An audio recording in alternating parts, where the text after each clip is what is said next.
he works at LANGEBIO at CINVESTAV in Irapuato. He's a very young researcher that has begun to study this from a very interesting point of view, because he analyzes complete systems, not just a few mutants or whatever. Today, I think that he made a very interesting postdoc at Roy Gijones' laboratory, and he learned to start working on some, could I say, está bien decir systems biology? Pues sí, no? Because he studies a phenomenon in a whole group of mutant strains, trying to find out some questions on what would happen in the different mutants after long culture or after something is changing in the media. So he can now give a point of view that covers a whole spectrum of mutants and different phenotypes. So he will talk about this today. Thank you very much, Alexander, and we're happy that you agreed to come from Irapuato. Thank you.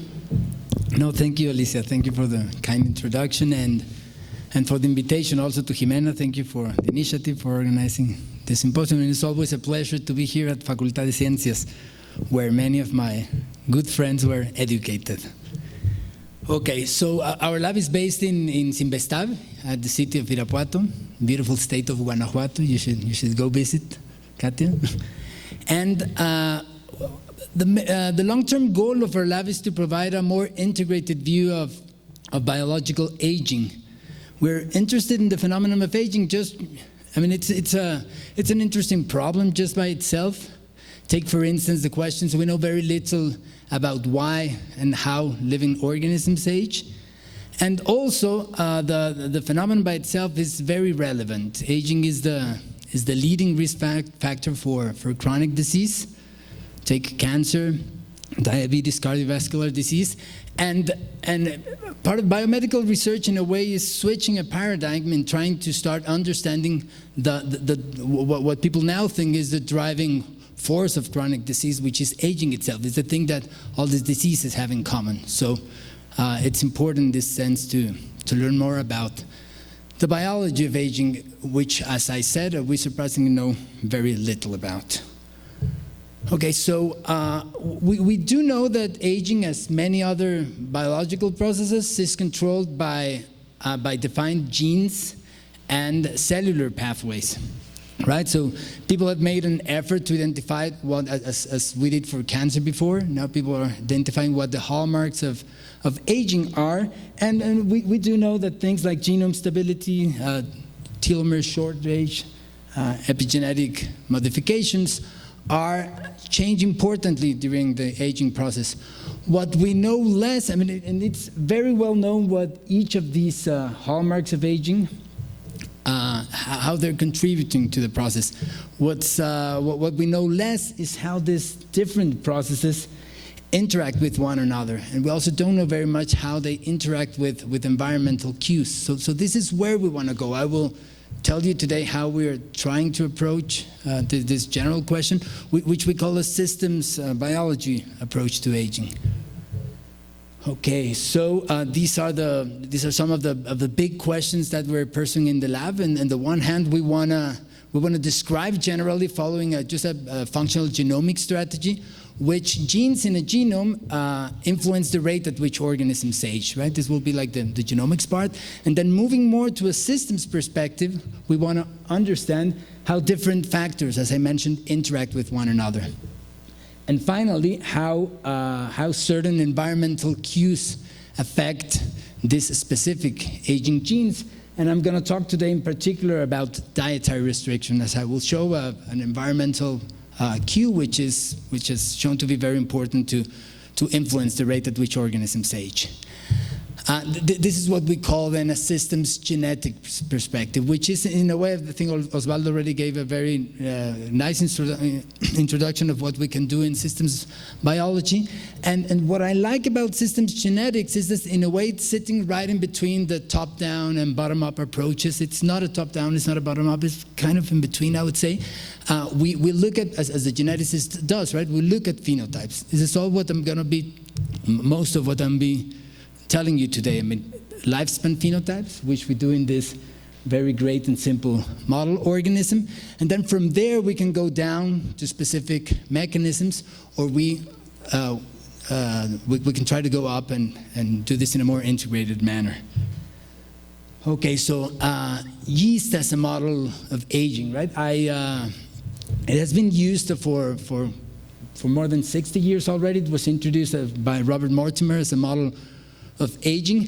And something that you may have noticed in these different hallmarks of aging that I showed, I mean the slide is not there anymore, is that most of what's happening is occurring at the cellular level, right? It's at the cellular level where telomeres shortness, where epigenetic modifications happen, where mitochondrial dysfunction happens, where proteostasis happens, like all these hallmarks are occurring within the cell. So we can then, for the systems biologists, it's very nice that we can move to a much simpler model, in this case a unicellular fungus, and ask how it ages when we mess with different genetic pathways. And in a unicellular organism, one can model lifespan in two different ways. One is the replicative lifespan of yeast, which is simply defined as the number of times that a mother cell can divide, the number of progeny, basically, how many daughter cells this mother cell can have, until it stops dividing, enters a senescent state, and then dies. In the case of the common lab strains of Saccharomyces cerevisiae, the replicative lifespan is about 25 cell divisions, right? So this will be something like what happens with stem cell exhaustion, for instance, that just cells that just stop dividing. And this will cause aging. And one of the reasons, like the epithelial cells are subject to this kind of aging. The other model is merely chronological. The time in which a non-dividing population, in this case is a post-mitotic quiescent model of aging, non-dividing cells that just simply remain viable for a certain amount of time. And these in microbiology, we just do it by bringing cells to stationary phase where the population is not dividing anymore. And we simply count the number of days in which yeast population remain viable, which is about 2 weeks for yeast, for a common yeast strain. So these, as I said, very nice models. We have fantastic genetic and genomic tools for yeast, but the problem is that we did not have until very recently phenotyping tools that would allow us to measure any of these phenotypes in a high throughput manner. And not only in a high throughput manner, I mean, there were some approaches out there, but most of the approaches were lacking the precision that one needs to start asking questions in terms of interactions, right? We want to know if a phenotype is altered in a given quantitative manner, so that we can start, as I will show in a minute, we can start asking how these different perturbations interact with one another. So we needed a method that would combine high throughput with high accuracy. And this is what Erika Garay, a very talented postdoc who came to my lab some years ago, set out to do. And our approach is as follows. We begin with a mutant cell, take a knockout, a single gene knockout in this case, but it can be a double knockout, it can be an overexpression, it can be any kind of mutant, which is tagged with a red fluorescent protein, right? Just yeast is expressing red fluorescent protein just so we're able to identify that specific population. And it's competed, this mutant cell, with a wild type population, which is labeled with a cyan, with a blue fluorescent protein in this case. Both populations are co-cultured, they bring to saturation, and that's where the aging population will start to age chronologically, right? So this is a model of chronological aging that we're following. So the population will start, time will pass by in many days, the two populations will start dying. And what we can do now is by just looking at the fluorescent markers that are linked to each of these populations, we can estimate by outgrowing every day, right? Every day we will just take this aged culture, outgrow it in fresh medium, and measure the fluorescence. Only living cells are able to proliferate and give fluorescence. And if in this case the mutant cell is aging faster than the wild type, what we will see as a function of time is a drop in the red fluorescence mark relative to CFP, and this is what we plot here, right? Just the change in relative fluorescence as a function of age, as a function of time in stationary phase. And this slope now is our phenotypic measurement of interest. And it's very quantitative. I mean, it's a measure, it's just a number, it's a slope. It can be negative slope here, but we can also have slopes very close to 0, which simply mean that the mutant is aging at the same rate as the wild type, or very interestingly, also positive slopes.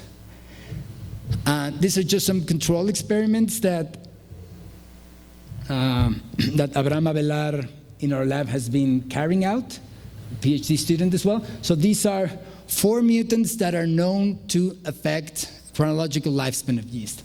And in the upper panel, you're seeing our competition-based approach, so the slopes that I just showed before.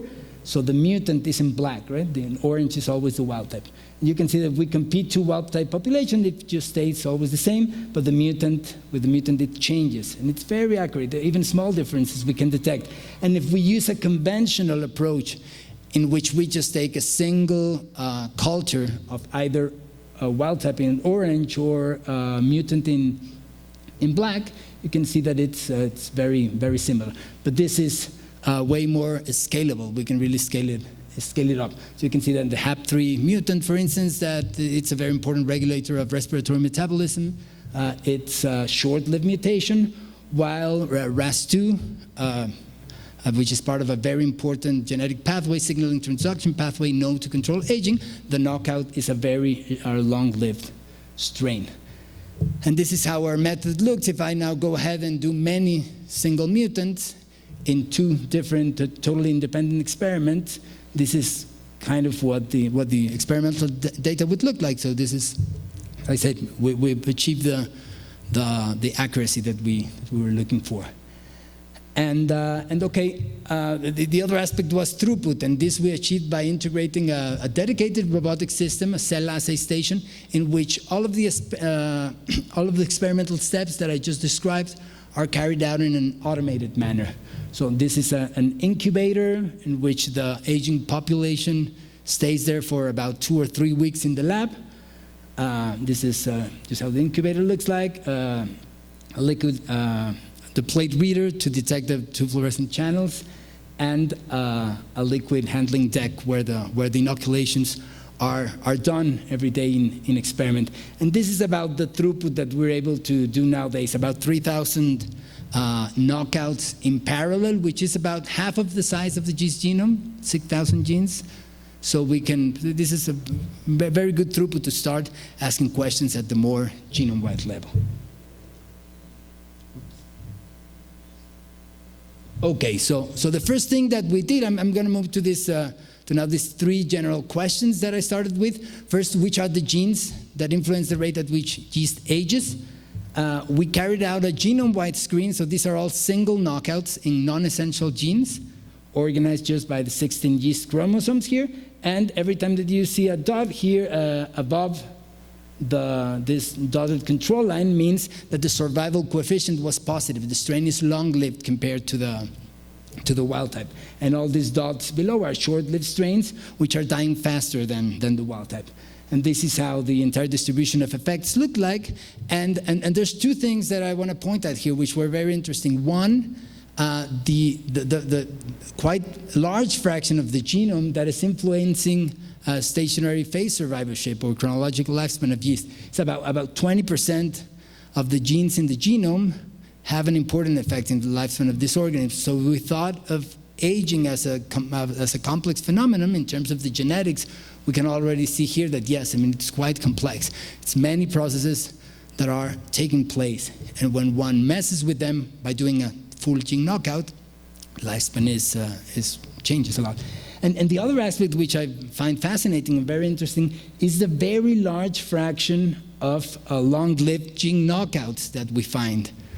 This is, if you think about it for a second, it's not, if we were looking at growth rate phenotypes, we would never see this. I mean, if I knock out a gene in the system, it's very unlikely that the system will perform better, right? It's usually the case, it even stays just as the wild type if it's buffered, or it's worse. But in this case, we see a kind of symmetric distribution in which it's very likely to knock out completely a gene and then get an extended lifespan, which to us means that stationary phase survivorship in yeast or chronological lifespan is a very lowly optimized phenotype in which one can make it better, optimize it, namely by just removing elements in the system.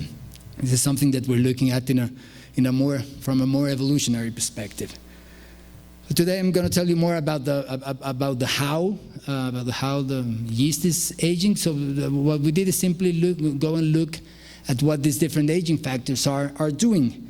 And this plot is showing the relative lifespan of the mean or median relative lifespan of genes within a same functional class. So these are all different functional categories.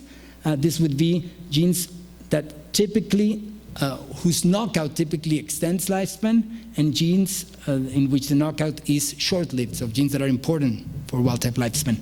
And I guess two things from this image. One, we were able to recapitulate many of the aging processes that are known for yeast or many other model organisms, such as ribosome biogenesis. It's known already that the rate of protein synthesis limits organismal lifespan. Then autophagy, a very important cell recycling machinery, which is needed to achieve healthy and prolonged lifespan, as well as many different mitochondrial function processes. But maybe more interesting was the fact that some of the biological processes that we were able to identify with these screens had not been associated to aging before, such as the SWIR complex here, an histone exchange complex that exchanges the typical histone 2A for histone 2AC, which is very heavily limiting the amount of time that yeast can live in stationary phase. Right?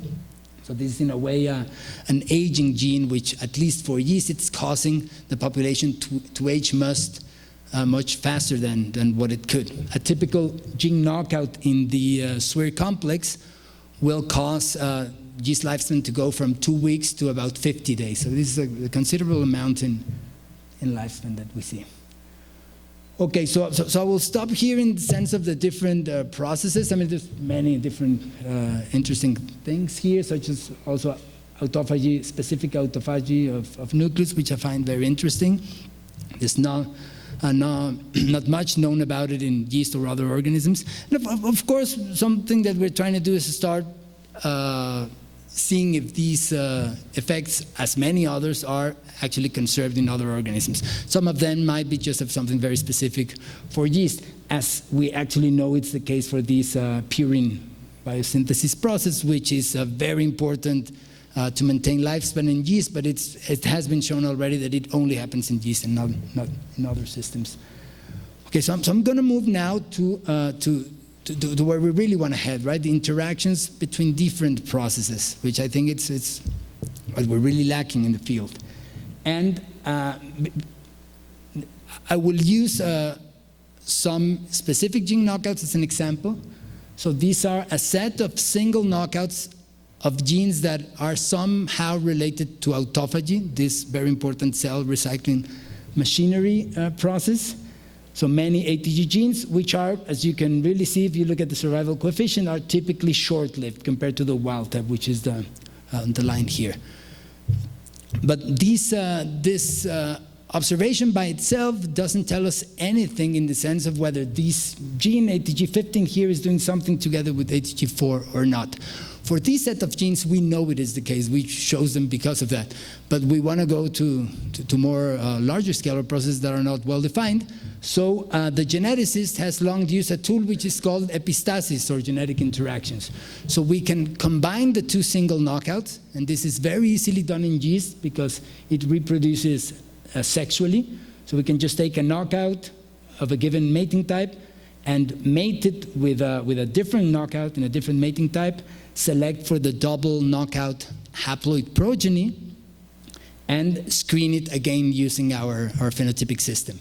And this is the quantity that we're after, epsilon, or epistasis, which is no other thing but the deviation of the double knockout phenotype, right, compared to the additive phenotype of the two single knockouts. So any deviation from this additive expectation means that the genes are very likely doing something together. Okay, so these are some 3 examples that I'm showing here.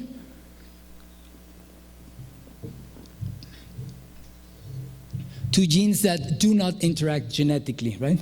2 single knockouts that are short-lived, and when I look at the double knockout phenotype, it's just where I would expect based on this additive combination. So no interaction. Each of these 2 genes, ATG13 and HSV2, are affecting lifespan totally independently from one another. But then here comes the interesting cases of synergistic genetic interactions in which the double knockout phenotype is worse than one would expect.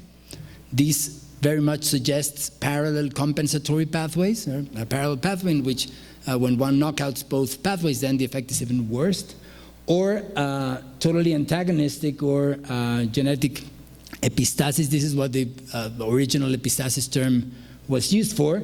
Cases where ATG3 and ATG5 have a single knockout phenotype, and the double knockout has the exact same phenotype. This suggests that the 2 genes are doing something together, right? Either working in a serial pathway or they're part of the same complex, as we actually know that happens to ATG3 and ATG5, right? Which are part of the autophagic core machinery. Okay, so we did these I showed you this set of 40 genes related to autophagy. This is a proof of principle. We did all the double knockouts and calculate this epistasis value. Again, each time you see a color here, it means that there's a deviation from the neutral expectation. So black means no deviation, and you can already see, I mean, again, this is somehow what we were expecting. We chose genes that are known to work together, so we see these very large clusters of very highly interacting genes. What's very nice about this kind of approaches is that if we look at the way in which these different genes cluster together, this is a very simple clustering algorithm in which we just look at the correlation. So these 2 genes that are here together, it means that their epistatic profiles are very similar compared to the rest of the genes that we have in the network. So, and what's very nice is that by looking purely at these phenotypic values, we can cluster together genes within the autophagy machinery that work in different parts of the process. So here are mostly genes of the core autophagy, mostly genes of the CBT pathway here, and mostly genes of phosphatidyl inositol phosphate synthesis. And again, I mean, this is what we know from this gene comes from 100 years of biochemistry and molecular biology. This is just a very simple phenotypic profiling method that already tells us how the genes are being clustered functionally together, right? So something that we think it's going to be a very powerful approach to go and look now into genes which we don't really know if they're working together or not. This is just another representation of the network that I just showed. You can already see, I mean, it's not perfect, right? Some genes of most genes of the core autophagy are here, but then another 2 are here. It's interesting. It might be just an error of the method, or there might be some interesting biology there. And as I mentioned, right, we're already working in an epistasis map, an epistasis network that includes 150 genes, these aging factors that we identified in our original screen, so that we can see how, for instance, response to stress is interacting with protein biosynthesis or with autophagy, right? Totally different processes. This is work that Abraham Avelar and Erika did, experiments that were done with over 22,000 phenotypes using the robotic system that I just showed. And another, just to finish this part, another nice thing that we can do with genetic interaction profiles is to follow this guilty by association approach, in which we don't know anything about a given gene, and by looking where it falls in these clusters, we can somehow suggest what it's doing. And this is actually what happened with this very interesting protein, ARV1, of which very little is known. ARV1 is an endoplasmic reticulum transmembrane protein, which is known to somehow control lipid and specifically sterol homeostasis, both in human and in yeast cells. if you look closer at the epistatic interaction profiles of ARV1, so what I'm doing here is, again, ARV1 in combination with many different autophagy genes. This is what we would expect from an additive combination of the phenotype, and this is the double knockout phenotype, which is usually better than one would expect. Right? These antagonistic green cases that I showed you before, which very much suggests that ARV1, this protein that we know very little of, is doing something, at least in yeast, together with the autophagy machinery because of all these epistatic interaction profiles. And then, as I mentioned, now we go further down. We want to go and understand the actual molecular mechanism, so we can use different techniques now, not just genetics, to see whether this is the case. And what I'm showing here is a typical autophagy assay, just looking at the ATG8 reporter, which upon nitrogen starvation is very rapidly internalizing the vacuole. So these are vacuoles. Right? So autophagy brings stuff to the vacuole, so ATG8, the main autophagy marker, goes to the vacuole. If I repeat the same experiment in an ATG1 mutant, this doesn't happen because autophagy is ATG1, is essential for autophagy, so nothing here. And with the ARV1 mutant, this new gene that we're suggesting now that it's an autophagy accessory factor, something very similar happens also, right? And we can do this in a more quantitative manner, following the degradation of an autophagy cargo at the cytoplasm, PGK1, which is degraded in the wild type. It cannot be degraded in the ATG1 mutant, and it's less. When we can quantitatively look at autophagy can go on without ARV1, but it just goes on at a lower level. Okay, so I'm going to move now to the last part of the three questions that I mentioned. And I promised I would mention something about dietary restriction. So this is what happens if one feeds rhesus macaques with a restricted diet, with a calorie-restricted diet. Macaques live longer, they look younger, and they're less prone to chronic disease, also specifically cardiovascular disease and insulin resistance or diabetes kind of disease. Right? This was very controversial at the beginning, but there's a very recent paper already showing that yes, this is also actually the case for non-human primates, and it might very likely be the case also for humans. So again, non-restricted diet, high calories. It's not actually high calories, just a regular, what people feed monkeys regularly in captivity, and a diet which, very important, it does not cause malnutrition, so the essential nutrients are there. It's just an overall reduction of calories, about half of the calories. Okay, they both look quite sad actually, but not because of diet, I guess because of captivity. Okay, so we can repeat the same experiment with yeast and look what happens. I mean, this is already known. I mean, this is not our data. If we feed yeast in the lab a restricted diet, what we're changing here is the nitrogen source. We're going from a preferred nitrogen source here in black to a non-preferred nitrogen source.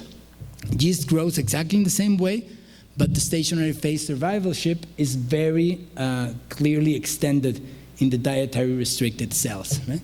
So here we now have a very nice model to go and ask what's going on at the mechanistic level, right? I mean, it will be very hard, if not impossible at this time, to do it with this kind of model organisms, but with yeast it's quite easy. And what Sergio Campos, a PhD student in the lab, did was to repeat basically the same screen that I just described before, right? Aging mutant and wild type and mutant cells, but now under two different growth conditions or aging conditions. A non-restricted medium here in black and a restricted medium in green. And what we want to identify is cases like the hypothetical gene knockout that I'm showing here, a knockout that ages regularly under restricted diet, but that when we change to a restricted diet where lifespan is extended, it cannot extend lifespan anymore. So it has a shorter lifespan relative to the wild type. This is very likely going to be a gene which is needed, which is participating in the cellular response that extends longevity in response to restricted diet. And this is, I'm not going into the details, but this is an overall picture of the data. This is, again, genome-wide data that Sergio Campos did. Survivorship on a non-restricted diet, right, where cells age fast, and survivorship under a restricted diet. Remember, this is always relative to the wild type. So 0 means, all the dots here means that wild type and mutant are aging exactly the same rate. And these are long-lived mutants here, short-lived mutants, and we're interested in the cases where the phenotype strongly deviates between one condition and the other. So take, for instance, all these dots here in which we have a short lifespan in restricted diet, but that is somehow buffered under dietary restriction, or these many interesting cases here in which lifespan is extended, but it cannot be extended anymore under the dietary restriction conditions. And we will define a new index here, LE, or lifespan extension, which is no other thing but the relationship between these two measurements, and we can get some significance out of these data points. And again, without going into the details, these are the general processes that are enriched in these either very low or very high lifespan extension indexes. Again, stuff that we were expecting to see, such as autophagy again, it shows up to be a very important process. Autophagy is needed for lifespan extension. Sorry, autophagy is needed just for normal aging, but it's even more needed under dietary restriction. It's known actually that autophagy is induced under restricted diet, and this is part of the mechanism which is leading to extended longevity in response to diet. So this was already known. Again, protein biosynthesis, as I said, but what's very important here is that we're pinpointing specific ribonucleoprotein complexes, specifically those that have to do with the biogenesis of ribosomal RNA, which we can now go and look further into. And many of these processes have to do with cell differentiation and cell cycle regulation. This is where I'm going to focus on for the next last few slides, because we thought this was very interesting. Okay, just before I go there, another thing that Sergio did was take these, this is what we call dietary restriction factors, so genes that are participating in the cellular response to restricted diet that leads to extended lifespan. And Sergio, using the enormous amount of information that we have for yeast, specifically transcription factor regulators, Sergio asked which are the transcription factors that tend to control this set of genes. So these are the transcription factors. And transcription factors are very important because they're sitting right in the middle of cellular cascades, right? The signal transduction cascades that are somehow sensing the restricted diet, that converge in transcription factors that activate or repress target genes, which are really doing the job, right? And these are the transcription factors that were top ranked in the analysis. What was very surprising is that if one look at dietary restriction literature in yeast, the only two transcription factors that have been described are MSN2 and MSN4. I mean, two very well-described transcription factors that are needed for stress response and that are needed to extend lifespan in response to many different stimuli, either stress or dietary restriction itself. And they're working downstream of the TOR and RAS pathway. But look, I mean, we have many other transcription factors, and what was surprising was that all these top 5 transcription factors are known to regulate different aspects of cell cycle control. So cell cycle control in response to diet seems to be a very important mechanism for lifespan extension if we look at this transcription factor. And take the case of ST12, which we have been looking at further. I mean, we wanted to look into ST12 because it has to do with mating. We love mating, so this was the one to look at. ST12 is known in yeast for many years. It is one of maybe yeast's most famous transcription factors.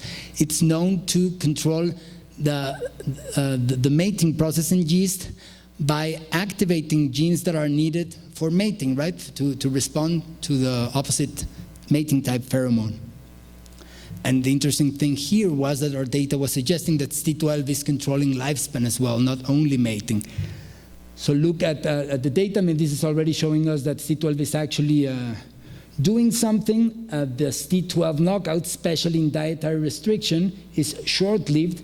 And when Sergio went and overexpressed with a tunable promoter, overexpressed C12 fused with GFP, he found that lifespan can be very nicely extended to, this is non-restricted, sorry, this is restricted medium, so it's very similar to what happens in dietary restriction method by just overexpressing C12 and presumably activating all of C12 targets. And the last experiment that we've been doing, trying to understand what's happening more at the downstream level, is to detect what the C12 targets are in this specific condition. So surprisingly, very little genes, I mean, this is only about 80 genes that change its expression level in the C12 mutant under these dietary restriction conditions. So this is the wild type, right? This is C12. Most of it looks the same, but these genes in red are mostly being downregulated when C12 are missing. And these genes have to do with mating and cell cycle control. And they have to do with something that we didn't expect and we were trying to understand with transposon processing, which may or may not have to do anything with yeast aging. But if we look at this cell cycle arrest control here, this is just a last experiment that I want to show you. Sergio was able to show that actually C12 is needed to arrest the cell cycle in response to low nutrients. So this is just a low nitrogen shock in which wild-type cells quickly arrest the cell cycle. These are G1, G2 cells. Cell cycle is arrested in the wild-type after just 2 hours, and this cell cycle arrest does happen, but it's delayed in the C12 mutant, suggesting that very likely part of the mechanism through which C12 regulates lifespan in response to diet has to do with being able to sense nutrient limitation and arrest cell cycle. Okay, so that's basically it. I showed you our genome-wide analysis of aging factors in yeast based on phenotypic of analysis of chronological lifespan. I also showed something that we're very interested in going further and describing these epistasis networks that, based on pure phenotypic measurements, suggest associations between and within different functional models, which we think the field is really lacking, at least to begin with, using this very simple model organism. ARV1 is a novel modulator of autophagy, and this is why it's important to maintain a wild-type lifespan in yeast. And at the last part of my talk, that had to do with dietary restriction, I showed you that a defined set of transcription factors in yeast are regulating the response to extended lifespan by dietary restriction, and that control of cell cycle is very important in this process. Okay, so finally I want to thank people. This is everyone in the lab. This is our Cantinas tour at Guanajuato Capital last year. This is, of course, before the tour, not after. So the work that I showed you was done by Erika Garay, who's not in the picture, a former postdoc, and I showed you work by Abraham Avelar, Sergio Campos, and Erika Cruz is also involved in this project. Thank you very much.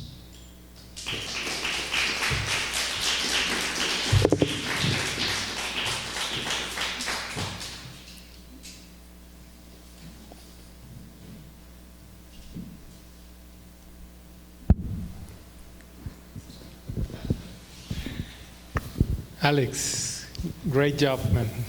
Very impressive.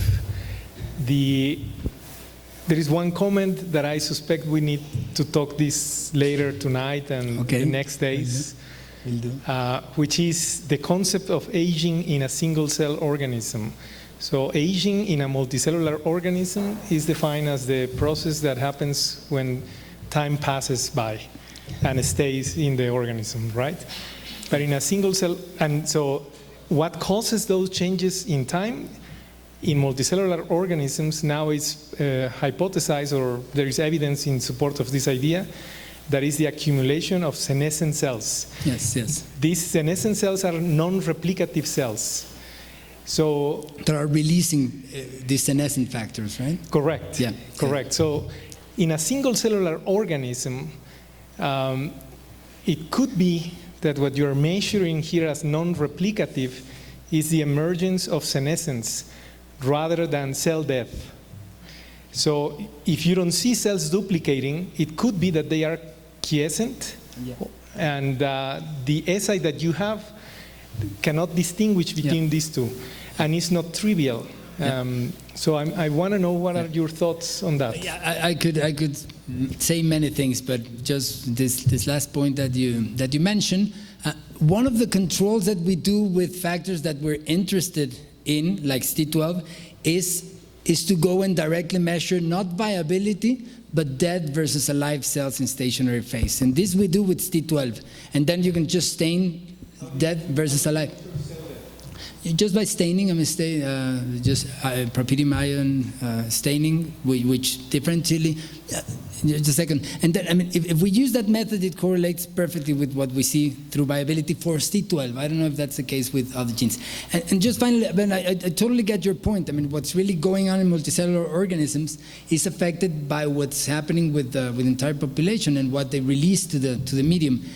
I guess what these kind of assays tells us is, these hallmarks at some point happen at the cellular level, and no matter what triggered the process, one needs to have like reduced autophagy or increased mitochondrial dysfunction or some other aspects that yes, might be triggered by, for instance, in our assay, that's triggered just by lack of nutrients, which is a limitation on the assay. But yes, we can definitely talk a lot about this point. Yeah, thank you. Thank you for your presentation. I have a question, like all the genes that extend your lifespan when you don't have them, so would I be better off now just not having them at all, or would I never reach stationary phase then? Yeah, that's a very interesting question. These are genes that are definitely in this stage of life of yeast, let's say it, are detrimental. And what evolutionary biologists have for a long time suggested in this sense is that part of the reason why we age is actually because of the selection of genes that are very important in early life for development, for reproduction, but that are not anymore needed in post-reproductive life, or are even detrimental.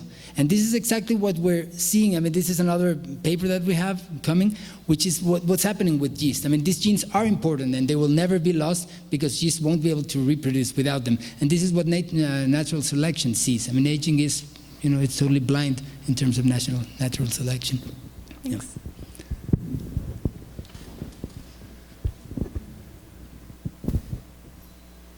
Another question?